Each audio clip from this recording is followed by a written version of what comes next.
Alright, what is going on, guys? SpitefulHopes back again, coming at you with the best events to actually farm.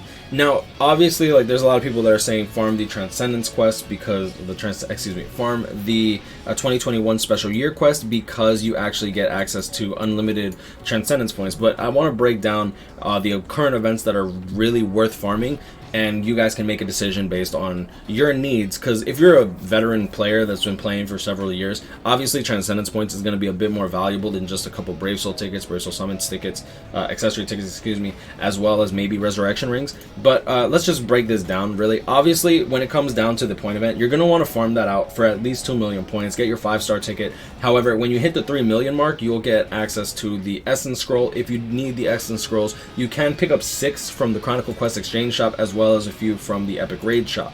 However, when you go into it and go into something like events, under Power Up Quest, you also get access to a ×2 Resurrection ring drop rate. A lot of times I'll spend, like, there's been multiple times where I've spent 30 soul tickets and gotten 0 Resurrection rings. So this ring drop rate ×2 buff is really good. Personally, I have farmed at least 55 of each. All right, remember 54, fine, 54. I farmed 54 of each with the expectation that since I do have a lot of these characters that are going to be getting resurrected over the coming months, years, or whatever, I want to be able to resurrect as many as I can in case some of them get really good secondary links. That's very important to me. Don't mind the link slot potions. A lot of people ask me about rainbows and why I have so many rainbows. Guys, I don't use my rainbows, and I don't have Momo, right? So I get hate for this all the time, but like, I don't link slot my red characters because I don't want to use rainbows on them. I don't have Momo, and I'm too lazy to actually farm with I'm too lazy to carry. But going into the New Year's Special Quest 2021, now this one's a really nice one because you actually get access to farmable cons. You usually get, I want to say, 1 to 2 per 12 tickets. I just want to make note of that. But there are 2 ways to go about this, and I'm going to really quickly show this real quick. If I go into my gold, I just want to, I'm going to screen cap this for later. Alright, so I'm just going to put this, we're going to pop that right there in the bottom left just for future reference. Going to the Special Quest 2021, there's 2 ways to go about this. One is joining rooms. If you join a room, do not do ×5 runs. Get the free soul ticket or do the ×5 free daily soul ticket run. Like, every single day you get a ×5 run for free. However, if you plan to use 5 soul tickets, create the room. And I've been holding off on making this video because it's gonna have a lot more people making rooms instead of joining rooms.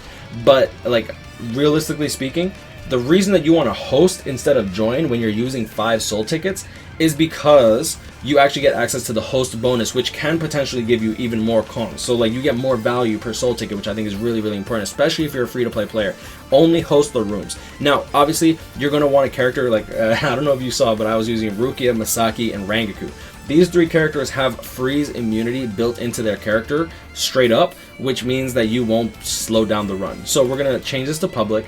Definitely come up with like a cute little comment or something that'll draw the eyes and just make people like, oh, that's cute. All right, I'll join. I'll join that room, as opposed to some of the other random rooms, because there's a lot of people saying mod. There's a lot of people like being 10th seat making rooms and stuff, and obviously you're not going to want to join. You usually won't want to join a 10th seat because that usually means that they're not doing PvP, and if you're doing PvP, usually you're an active player with a half decent character. So obviously you're going to want to bring your boys, do your ×5 run. Now here's the interesting part. So like, oh wait, I forgot, I'm going to crop it out anyways and put it in there. Oh wait, I'm going to need this, that way I can crop it out and put it in there later. Okay. So the freeze immunity is simply going to be because a lot of the enemies actually have freeze status ailments when it comes to their attacks. 2, there's a lot of freeze puddles in certain areas. There are burn puddles as well. However, the reason that I don't tell people to run a burn immunity character is because burn doesn't really do anything in term, like, it deals you damage, sure, but unlike freeze, burn doesn't slow your run down. Freeze will slow you down and stop you from actually completing the run, which is why I'm using a freeze immunity character.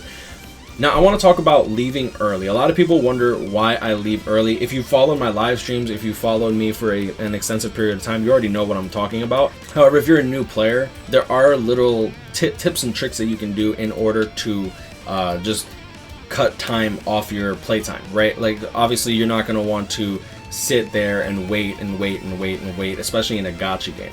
Okay, so let me just fast forward to the final boss.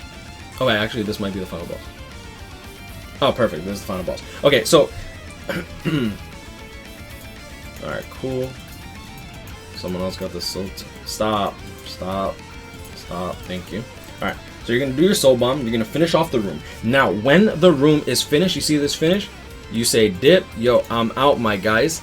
Now, going into my coins, you'll see here that my coins are actually higher than they were before. And the reason for that is simply because when you leave, even though it does say you will forfeit your items and coins and stuff, if the run is over, as soon as that run is over, all those materials, all those items that you got during that run and the times 6 runs that you would normally get automatically gets calculated and will be automatically put into your inventory. So let's see if we pulled any cons. Hopefully we did in that times 6.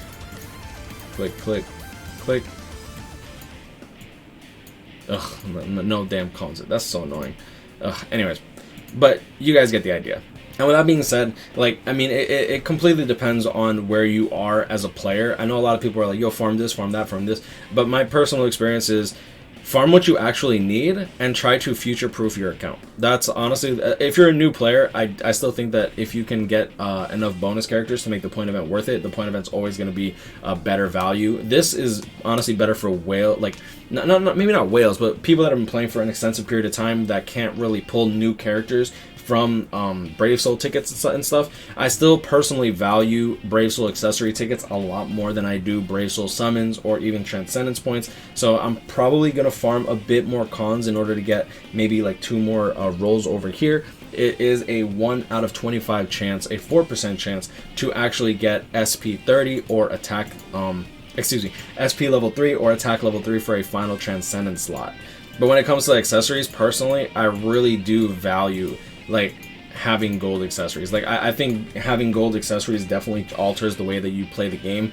Gold Chappy combo is probably one of the most busted things you can do on a NAD character, and then on top of that you also get access to like the opportunity to actually pull the SP based items, which honestly can be really good for you. I mean, I guess you could take this as like a short flex, whatever you want, but personally, like there's a lot of stuff that a player can work on, and I really do believe that people value different things, and at the end of the day, this is a mobile game. You should look into like farming whatever you feel is going to benefit you as a player more. Now, whether it's progression and trying to get a hold of certain things, or if it's just trying to, you know, get your one character as strong as they could be because they're 5 of 5 and you want attack level 3 or SP level 3, whatever you want.